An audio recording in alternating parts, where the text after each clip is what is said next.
In this video, I'm going to show you how to turn a shape into a compound path, then fill it with a digital paper pattern. For this project, I'm going to be making a set of tags. You can follow along with either the blank template or the We're All Mad Here tag template, which is the one I'm going to be using in this video. You'll also need some digital papers. I'm going to be using Pink Patterns digital paper by Digital Curio on Design Bundles. And as an extra special treat, we have joining us today Marshall, who loves having his belly rubbed. I'm going to be using the We're All Mad Here tag set, but the same principles apply if you're using the blank tag set or if you're applying the pattern to any other shape that you've created in Illustrator. Here's an example of 3 that I've already made. We're going to be making 2 more to go with this set.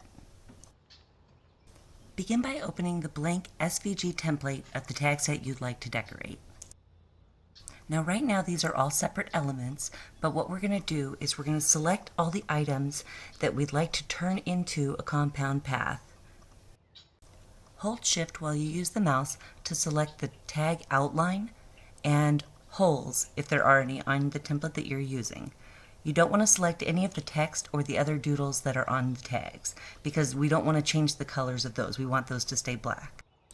With everything selected, go up to Object in the menu bar and click on Compound Path, then select Make. That will turn all the tag backgrounds and holes into one object that you can then color with a piece of digital paper. Next, go up to File and Place and select the background paper that you would like to use.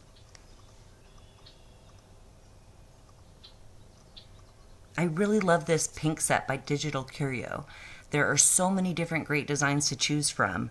I ended up making 3 already. We're going to make 2 in this video, so I'll have 5 different pink tags that all go together that I can mix and match.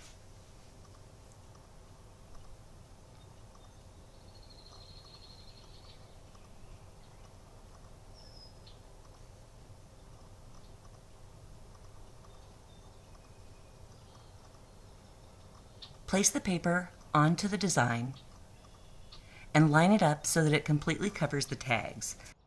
On the menu bar above, click Crop Image and crop the paper down to size so that it covers the area where the tags are on the page.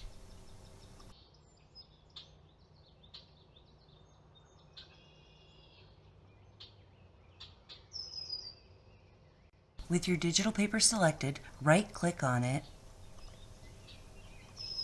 and go down to Arrange, then send the paper to the back of the document.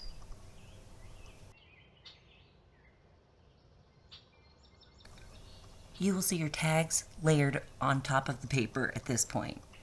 With the paper selected, hold Shift and click on the outline of the compound path that you created. Right-click, then click on Make Clipping Mask.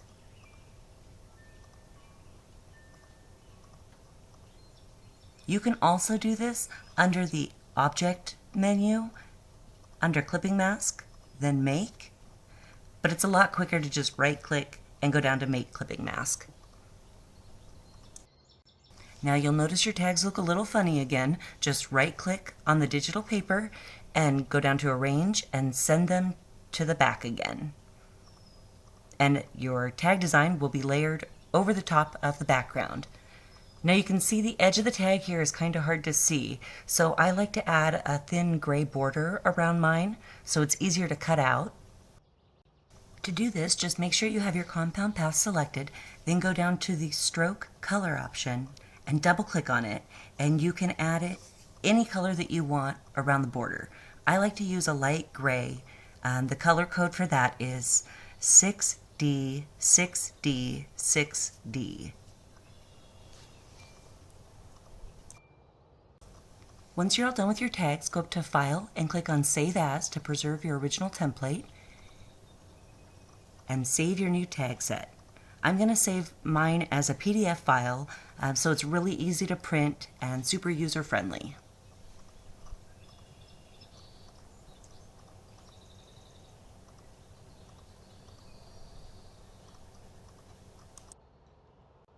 Okay, ready to make another set? After you're done saving, hit Control-Z to undo your last step and click it a few more times until you've released the clipping mask from the compound path. Click on your digital paper and click Delete, then go up to File, Place, and add another digital paper. We're going to use the same steps that we used before, and make sure that we save as and give it a different file name.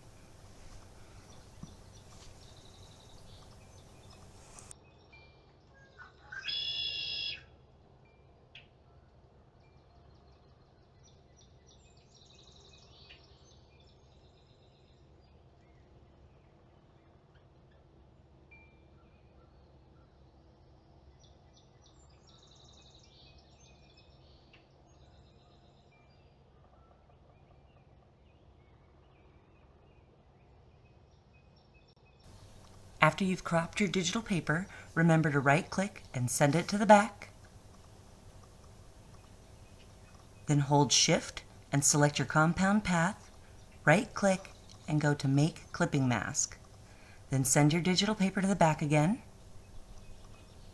Select your compound path and add a border.